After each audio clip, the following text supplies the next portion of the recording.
Good morning viewers and welcome to the CEC live lecture for the Management and Professional Studies.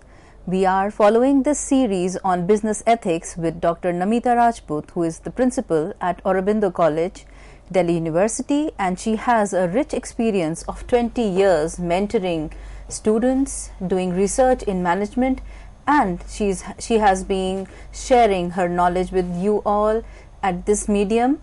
And today she is going to talk about the ethical dilemmas and the sources that are faced in the CSIR. So we welcome Dr. Namita Rajput. Welcome, ma'am. Good morning, friends. Today the topic is very important and different. The ethical dilemmas, sources and their resolution. As all of us, as producers, distributors and even as consumers, we confront many situations where our moral behavior is put to rest. There are so many innumerable occasions when they may have to fight in the courts. Sellers, they try to suppress the facts about their products, services. Buyers, they collude with the sellers in order to evade the cases and the taxes that are due to the government. So all these situations are called as ethical dilemmas. Buyers more often refuse to take the bills if the taxes are added to the prices, and they pay for the products they buy. This is a very usual practice in the market. On every such occasion, we come across ethical dilemmas. So as a student, you must understand what the ethical dilemmas are all about, how they are resolved, what are the basic causes, and what is the genesis of these kind of problems. In this particular lecture, we will be analyze the whys and the wherefores for such dilemmas and how these can be, surrounded by the moral and the upright behavior. Now I'm coming to the definition part of it. An ethical dilemma is a moral situation in which a choice has to be made between two equally undesirable alternatives. I'll repeat. An ethical dilemma is a moral situation in which a choice has to be made between two equally undesirable alternatives. That means the situations which are in front of the business, when you talk about the business situation, both the outcomes, whether A outcome or B outcome, both are undesirable. So this is a kind of a situation which we call it as the ethical dilemmas. The dilemmas may arise out of the various sources of the behavior, attitude, as for instance, it may arise out of the failure of a personal character, the conflicts of a personal values and the organizational goals, which the organizational goals versus the social goals. So I think with this the definition is very clear to all of you. Now coming on to be what is an ethical dilemma, some deliberations we'll talk about.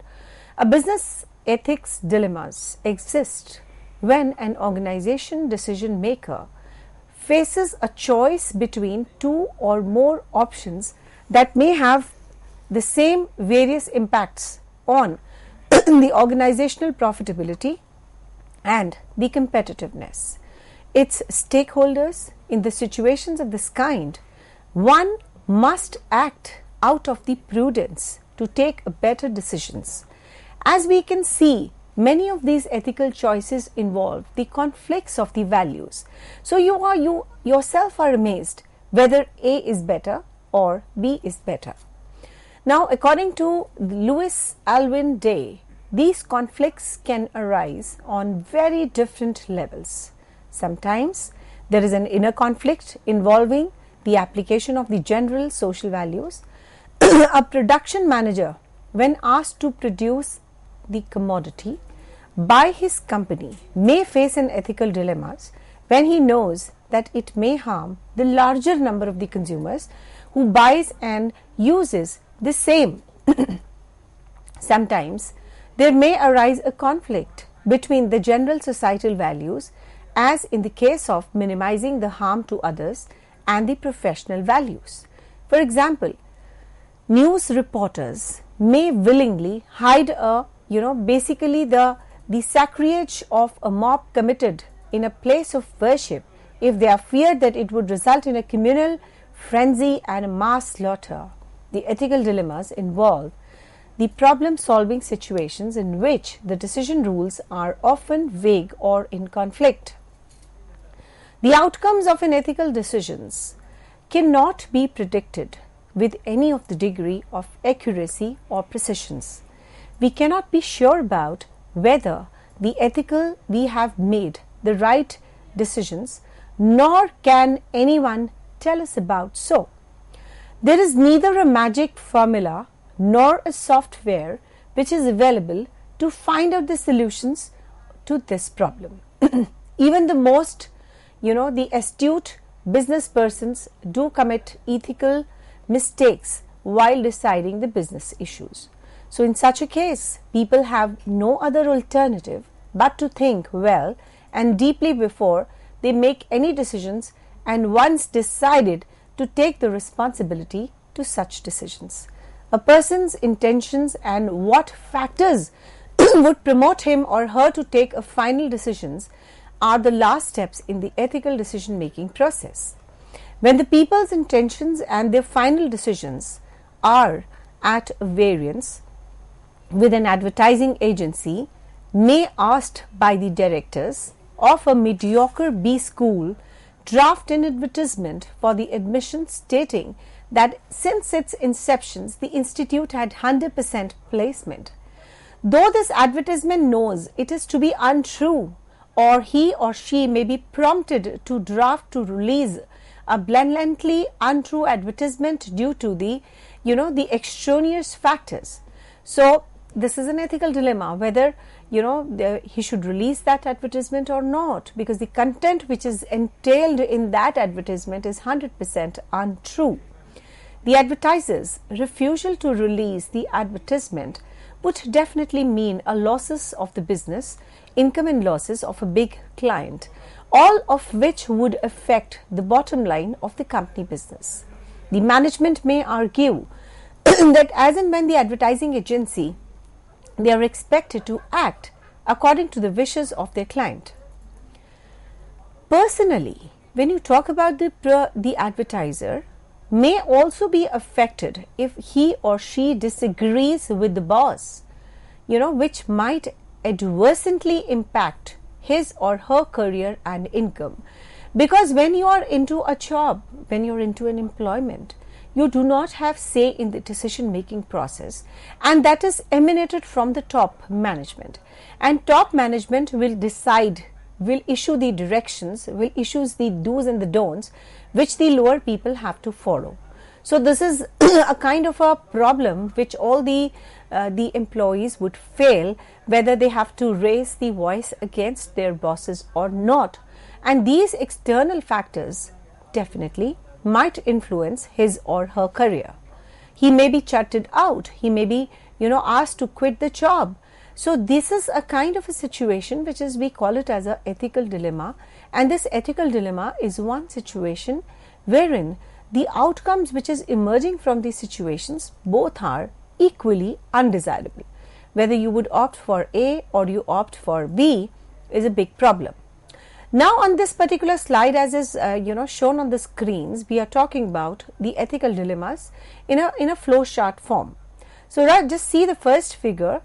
Either doing what is morally right results in a bad outcome or the bad effects.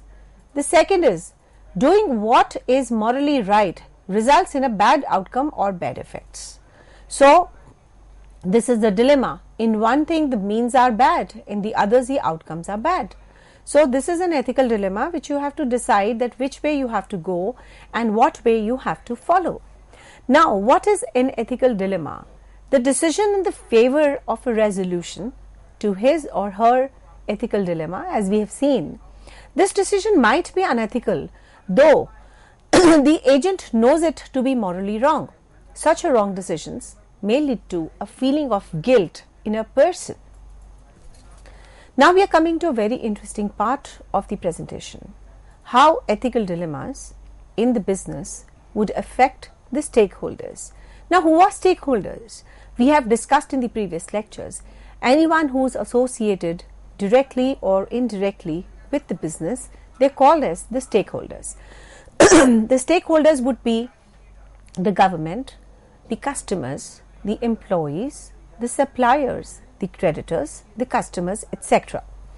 So we are not going into the detail of who the stakeholders are, but yes, we are talking about the impact and how the ethical dilemmas in the business would affect the stakeholders at large. The ethical dilemmas in the business can be best explained, we'll be talking about and showing you a figure right away. The stakeholders as its vertices, the stakeholders in this case can be broadly classified into shareholders, employees and the society at large. Shareholders are the real owners of the company, though their shareholdings in the firm, they expect a particular decent rate of return as they have invested their funds in that particular company. So it is their right that whatever money they have invested in the business, they have a right of that money to grow. So it is not at all a big problem if they are expecting a decent rate of return, which we call it as a ROI, that is a rate on investment. The corporations, they have to repay them for the opportunity cost they have incurred in investing in the firm. If they wouldn't have invested in the firm, they would have invested somewhere else. So they must have got a decent rate of return there also. So you have to make a choice, and definitely all the shareholders have to be given a reasonable amount of money, which is also called as the opportunity cost, so that they are happy that their funds are invested in that particular company. Now they have to be compensated through the dividends, the bonuses and the bonus shares. Now it is very interesting to note that certain companies, when you talk about, their policies are very conservative in nature, and whatever profits or the dividends they earn, they do not want to disperse to their shareholders. They want to plowing it back to the profits as capital, so that the money grows. So sometimes the shareholders are happy, sometimes they are unhappy, but it depends upon the company to company that how they are going to distribute the bonus shares, the dividends and the overall bonuses which are relating to a particular company.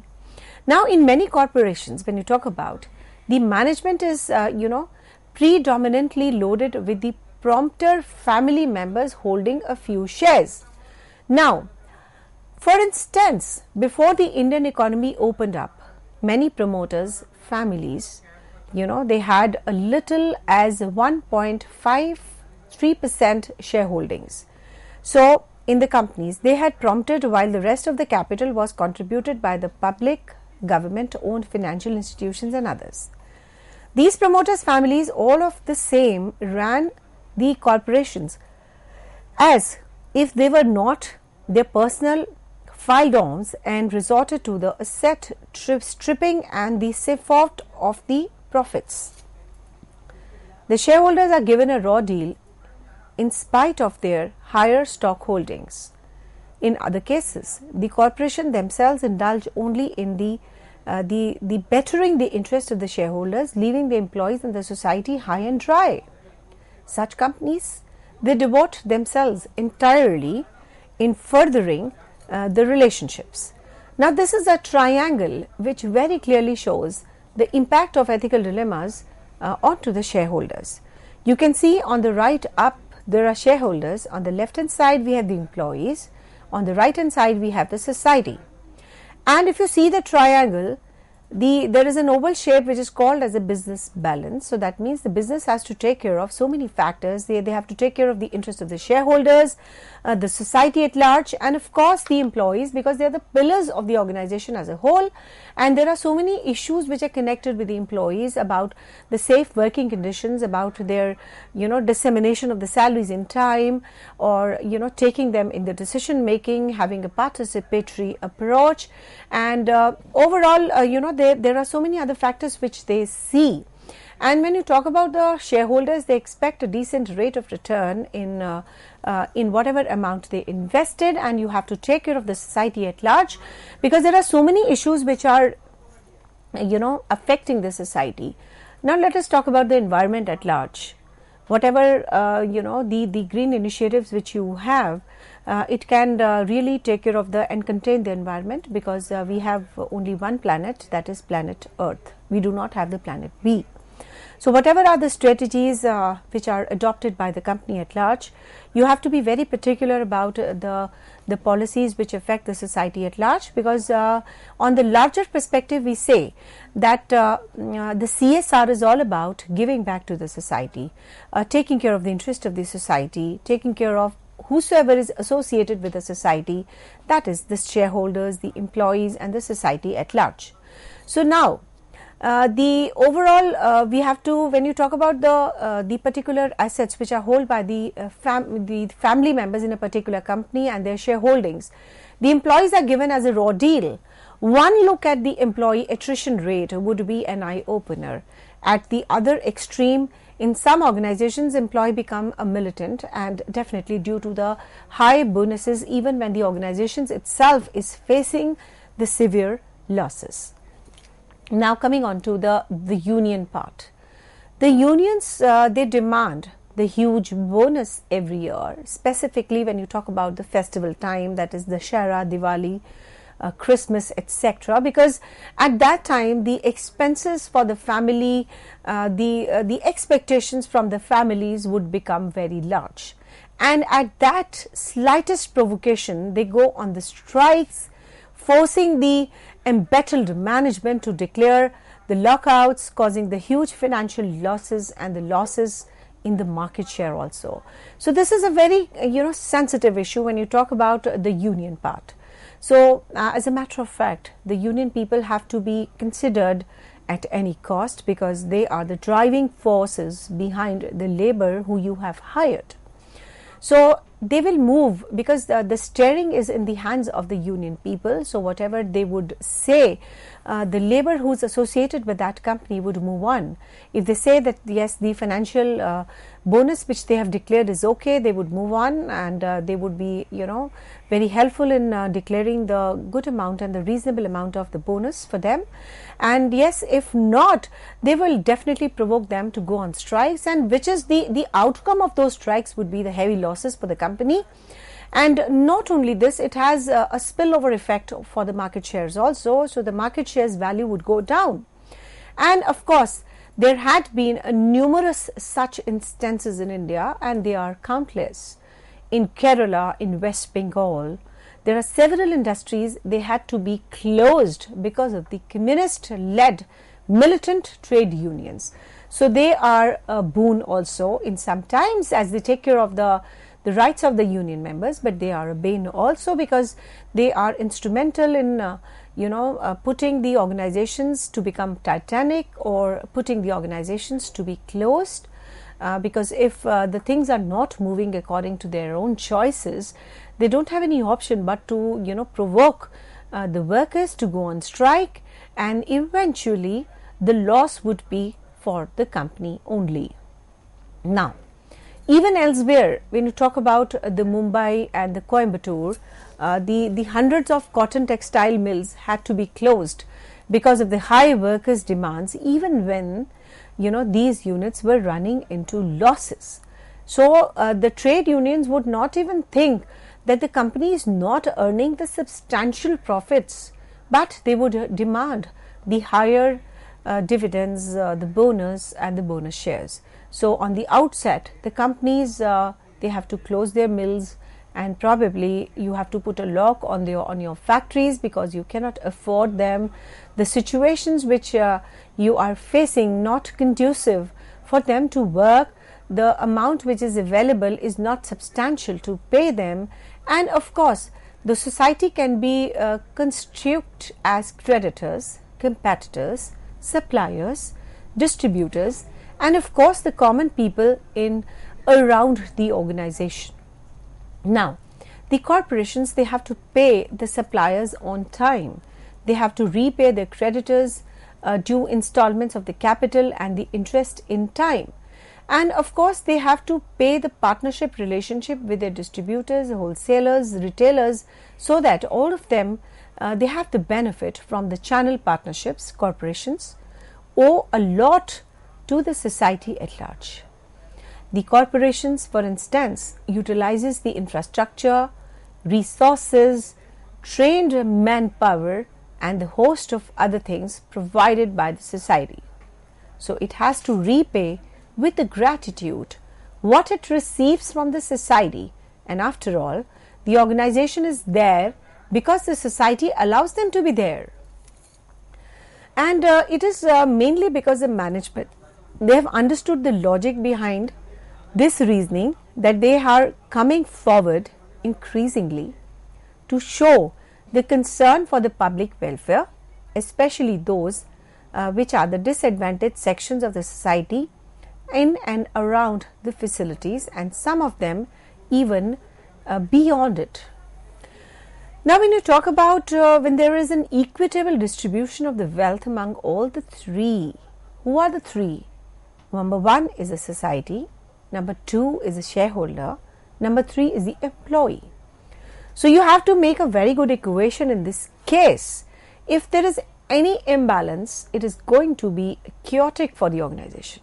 How? You have to maintain a peace, you have to maintain the harmony all around. You have to see the interest of all the pillars who are associated and linked with this triangle and the oval shaped which I showed you. The corporations will then earn definitely a very goodwill and the support from all of them. So as a matter of fact, it is the responsibility of the business houses to take care of whosoever is associated and linked with the corporations, to give them the disseminations in time, to give them the profits in time, to maintain the peace and order, to support them, etc. Now, if this balance is titled in the favor of anyone for that matter in a particular, then the corporations will be in trouble ultimately. The corporate dilemma over the ethical behavior. So, let me give you a recap of what I did in this first half of the lecture. Now, we started with the concept of the ethical dilemmas. There are so many situations in which our moral behavior is put to test. There are certain situations the outcomes of which is equally undesirable, and that situation we call it as the ethical dilemmas. When the buyers often more refuse to pay the bills if the taxes are added to the prices, and then the products they buy. So this is a very weird situation when the producers have to pay taxes, and if they add it to the products, the consumers are not ready to pay. So this is a very different situation. So we come across such situations every time, because if I'll just explain this particular example. When the buyers, they want to buy the product without the taxes being added to it, that means you're doing wrong to the government and the exchequer of the country. You're not paying the taxes. If they are adding the taxes, they are going to lose the customer, because eventually the profits would be diluted as far as the producer is concerned, because they have to pay out of their pockets.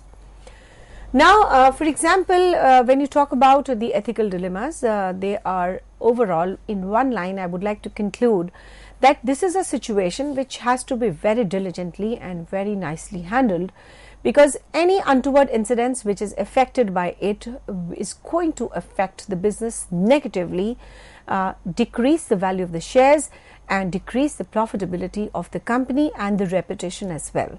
So we'll be taking up the other ethical dilemma issues in the next half. So stay tuned. Thank you so much. Dear viewers, we are going to have a short break, and in this lecture we have discussed how it is very important to have all the employees also as a stakeholder, and the morality, and there has to be a moral temperament which has to be just right for a sustainable business. So we will meet after this short break.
Welcome back, viewers, to the CEC live lecture for the Management Studies. We have with us Dr. Namita Rajput, Principal, Aurobindo College, and she is talking about corporate dilemma and ethical behavior and what are the sources of dilemma. So over to Dr. Namita Rajput. Welcome back, ma'am. Thank you. So in this session we will be talking about the various sources of the dilemmas, the corporate dilemmas over the ethical behavior. In what cases there is a complete failure of the ethical behavior. So this is a very interesting round. The several corporate managements are in a particular dilemma whether it is worth their while to act ethically or practice the corporate governance in their companies. Investing in the ethical practices and being fair to the stakeholders will cost the corporates dearly. Therefore, most of them are in a dilemma. Moreover, in the business more elsewhere, we are faced with the moral or the ethical dilemmas daily. We are faced with the moral choices not only because of the right and the wrong, but also because of the right and the right. The ethics poster in Boeing said that between a right and a wrong, there is a troublesome grey area. According to Joseph Pedacor, we have all experienced situations in which our professional responsibilities unexpectedly come into conflict with the deepest values. We are caught in the conflict between right, and no matter which options we choose, we feel that we have come up short. And those in the business who come across several ethical problems that cause the ethical dilemmas, there are following instances which we will be discussing now. They feel that there is a lack of clear linkage between the business ethics and the financial success, and they know of several instances whether the unethical business person flourish and often enjoy the fruits of the other labor, while many others, scrupulously honest in the ethical, have failed in their business and fallen up the wayside. There is no magical formula that would help in resolving such dilemmas. They are not clear as to how much they would invest in the business ethics system. They would lie and like to know how much is good enough. They are very unclear about the right balance between the business ethics and the investment required for them for the same, and many business concerns may have to be at loss to know when and where to strike a balance between the allocation of their time, efforts and the resources between the two. Seemingly long gestation periods and the lack of the short-term gains also is a very important obstacle when you talk about the investments in the ethical business. It may be large, it may be diverse, it may be multidimensional. So there are so many paradigms to it, so such a large spectrum to it. So this may bear fruits after a very long time. For instance, the companies that are working restoring the ecological balance may have to wait very long to know the fruits of the labor, and sometimes it may even be a fruitless activity. According to Keith Davis and the Williams Fredericks, ethical challenges in the business take several forms and raise the different kinds of ethical dilemmas. The ethical challenges and their attendant dilemmas may arise due to the failure of the personal character, the conflict of the personal values and the organizational goals issues versus the social values. Now we are moving on to a very important topic of the sources of the ethical problems. The hazards but popular products, added to these they may arise other ethical challenges. When the corporations are the cross boundaries and become a multinational companies, newer technologies, diverse religions, cultural and the social beliefs, different economic systems, political systems, ideologies may bring in their own dilemmas and the problems. The issue and the problems which is confronting the business are very large, varied and even ever growing. The different functions of the management, marketing, production, financial, human resource management, etc. they throw up the different problems, when you talk about the dilemmas. The issue and the problems confronting the business are large, varied, and ever growing. Different functions of the management, when you talk about like marketing, sales, financial, human resource management, sales and service, they throw the different problems and the different dilemmas. A major source of the ethical problem is a failure of the personal character. The companies, they throw no fault of their own, may recruit the workers whose personal values are not desirable without knowing the workers' background. And when they recruit their employees, they look for the people with the educational qualifications and experience that will match their job profiles. If the recruiters know that amongst the otherwise qualified persons, some are undesirable, they will weed them out, but it is very difficult to spot the persons with the ethical qualities or to anticipate them to be so in the future or to measure their ethical nature. Without such knowledge, if the recruiters take them in their employees, they may embezzle funds, they steal the supplies from the companies, they are having a bad expense accounts, take unjustified leaves, they shrink their obligations to the fellow workers, they take bribes for favoring the suppliers, they use the inside information for the personal benefit, and definitely for the deterrent. All these activities are very deterrent for the others. So such unethical persons, they reflect the manager of their upbringing, early family childhood experiences, the type of the schools they've attended, the persons and the friends they have, and the values of their immediate society. So overall, we are on to this particular fact that the persons, they have a lot of impact because of their upbringing, because of the family, because of the background, because of the company they keep. They have a straight spillover onto their characters, and they will have again spillover onto the business environment and the business situations and the business dilemmas. How they are going to react to a particular situation, how they are going to solve a particular situations. So all these factors which we have discussed, they are directly affecting it. We call it as a failure of a personal character. Since the business does not have an ethics screen, and if it recruits and employs some such persons, it is not to be blamed for the situations. Now we are coming on to there is a straight conflict when you talk about the personal values and the organizational goals. There is a straight conflict, and the situation is very dichotomous in this case.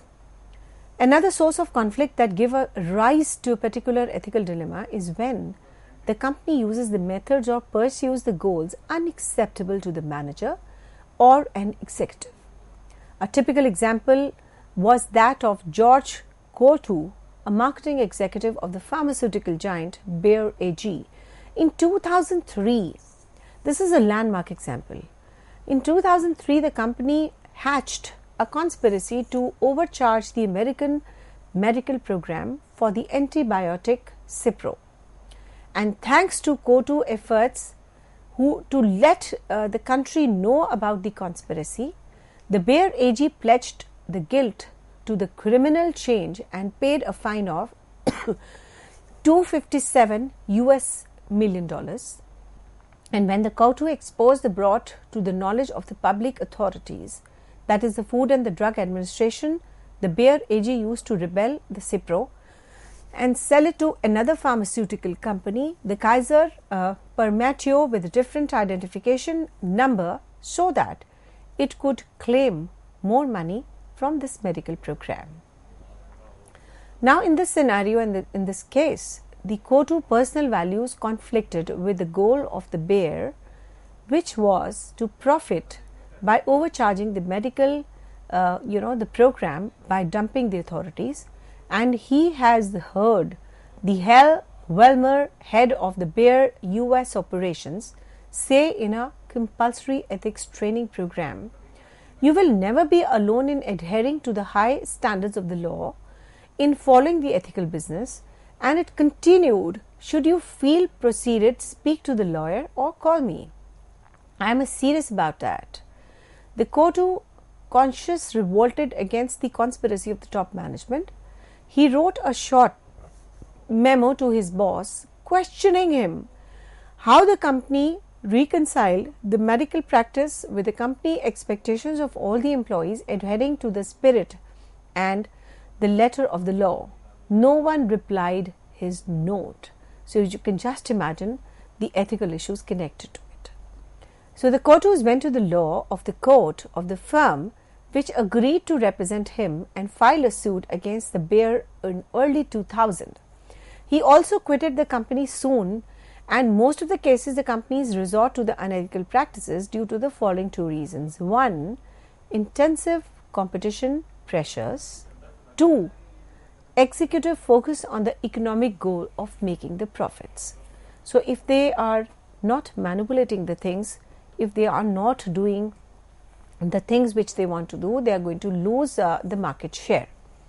The employees like George Kotu was not troublemakers, but in fact the troubleshooters.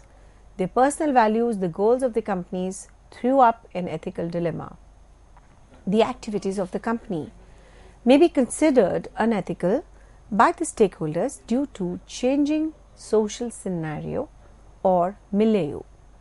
In a fast changing situation, a company may find itself at the odds against the changing social values.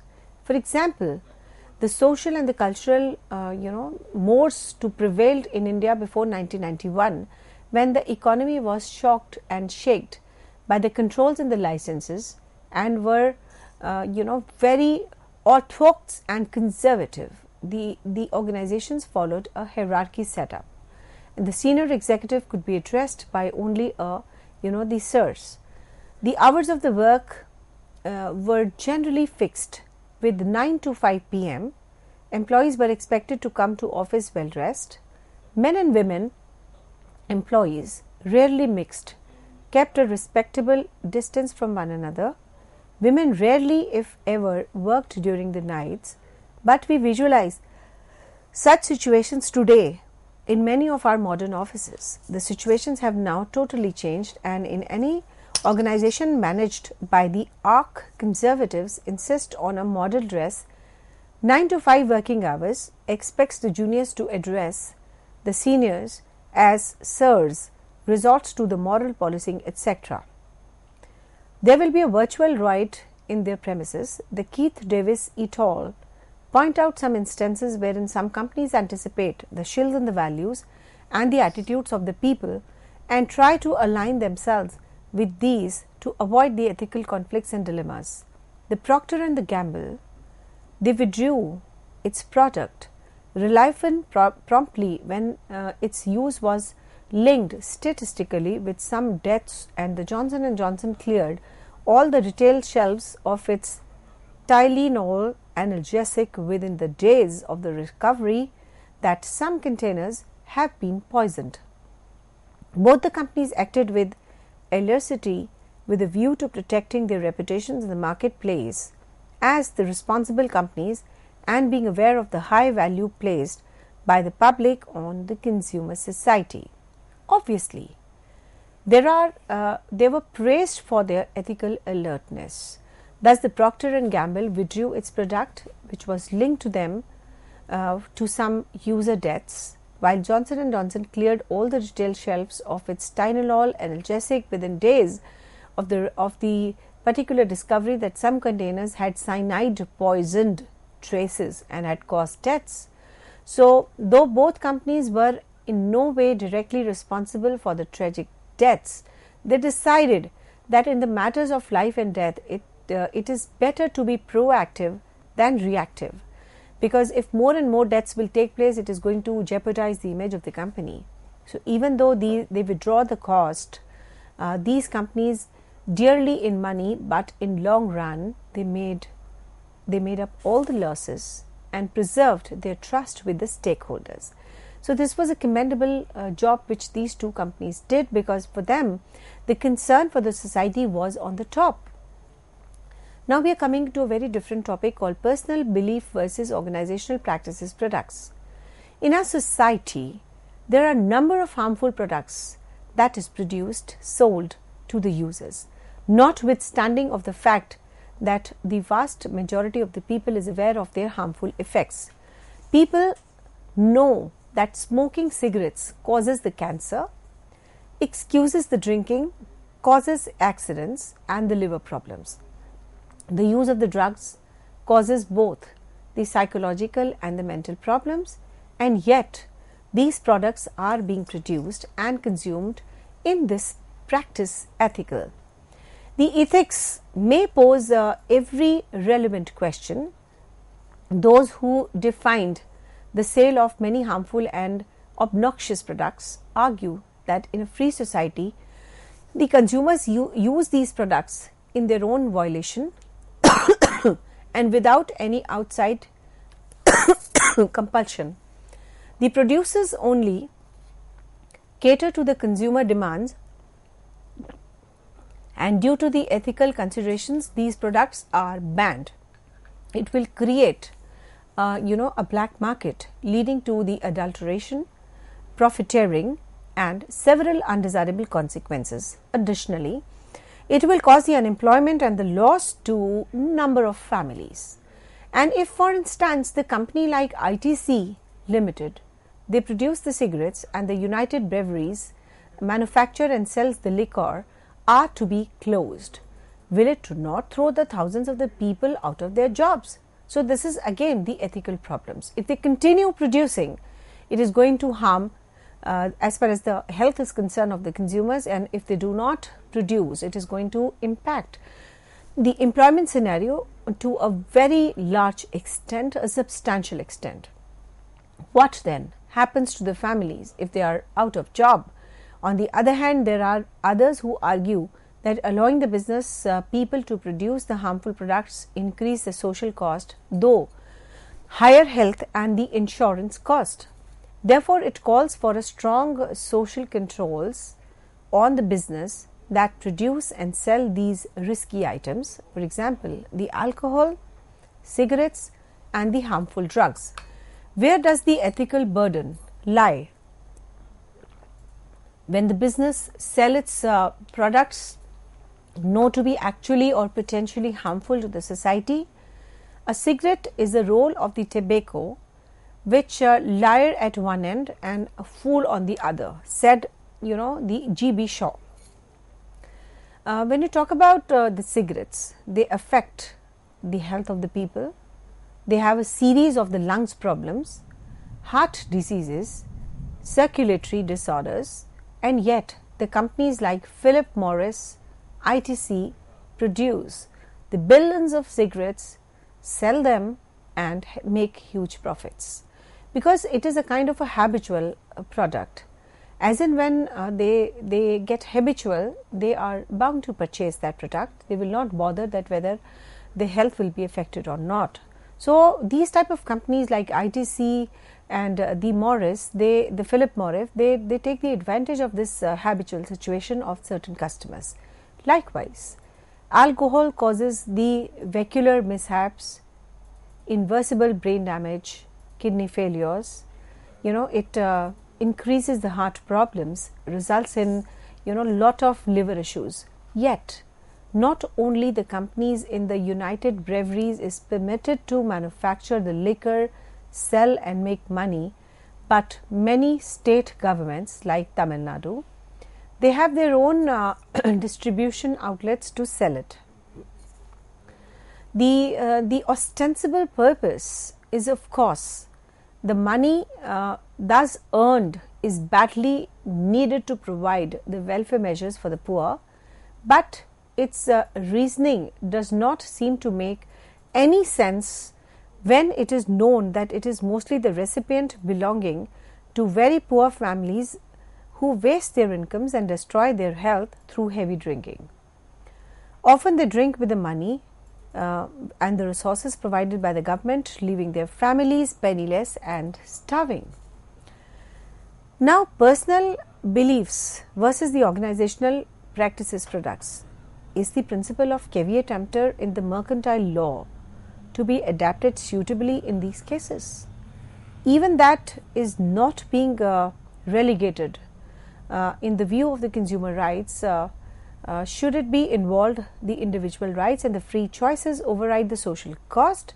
And could the drunken drivers and the carefree smokers deprive others of their legitimate rights to life and safety?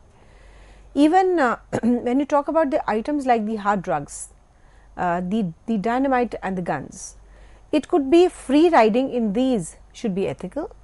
Will it be ineffective statutory warning in the form of an inscription on the cigarette, smoking is injurious to health? It legitimizes the unethical business. So, it's a big question mark. So, there are certain unethical practices that are too many to enumerate, and some of the sample practices are as follows. 1. The price fixing and the profiteering due to the monopoly and other artificially created scarcity, shifting the unfair shares to the producers, stakeholders and employees, discriminatory wage structures, using up the scarce and irreplenishable industrial resources and the raw materials, shifting or locating business at the cost of the society, overworking of the women and the children. We have already noted the competitive pressures, individual greed, differing cultures, context generate the ethical issues for the organizational managers, and further, in most every organization, some people will have the inclination to behave unethically, that is the ethical egoist, necessitating the systems to ensure that such behavior is ethical, either stopped or detected after unethical behavior or remedied. Business has always portrayed negatively by media, books and the movies. According to Batstow, the less than 2% of Americans rated US companies as excellent corporate citizens in way back in 2003. And when the companies they do some good work, they are hardly highlighted, while any of the wrongdoing or by them is heavily publicly publicized. There are several reasons why the business has to be confronted the ethical issues. When the consumers in a particular and the people in general, they observe the most of the businessmen have only one objective, namely the single-minded pursuit of the profit even at the cost of the consumer's legitimate interest, and when they try to profiteer, create artificial scarcity to change the premium price of their goods and services, they use the low quality inputs, do not honor their warranties and guarantees, use the media and to the hoodwink the helpless and the uninformed consumers.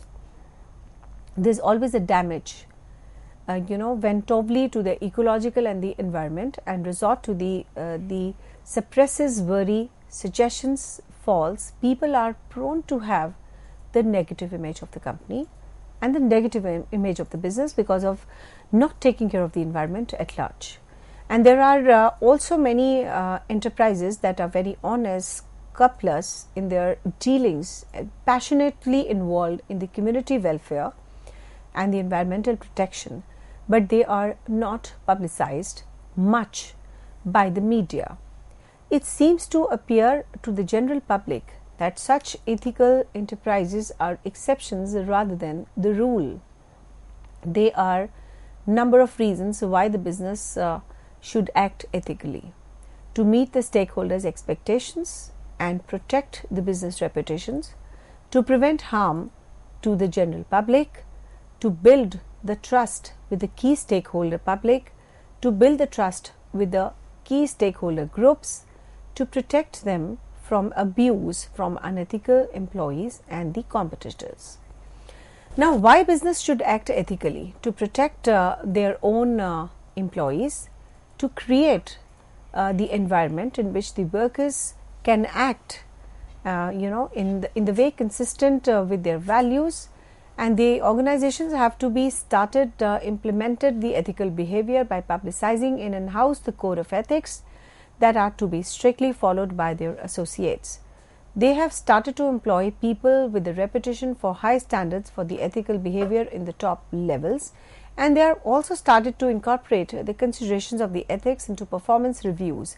The corporations, they want to popularize the good ethical conduct and have started to reward the ethical behavior also. So there are so many issues which are left and needs a discussion, which we could maybe taking up in the next sessions to come. Thank you so much. Thank you, ma'am. Dear viewers, if you have any queries, please do write into us. And as from your lecture, I have understood that businesses necessarily don't have to be a David and Goliath kind of a situation. And now when they are taking up the responsibility and weeding out the wrong people, definitely the image of businesses across the world is going to change. And the myth that it is going to dilute the profits will also be over. Definitely, ma'am. With that note, we end this lecture now. Please do write into us with your queries. Thank you, viewers. Thank you, ma'am.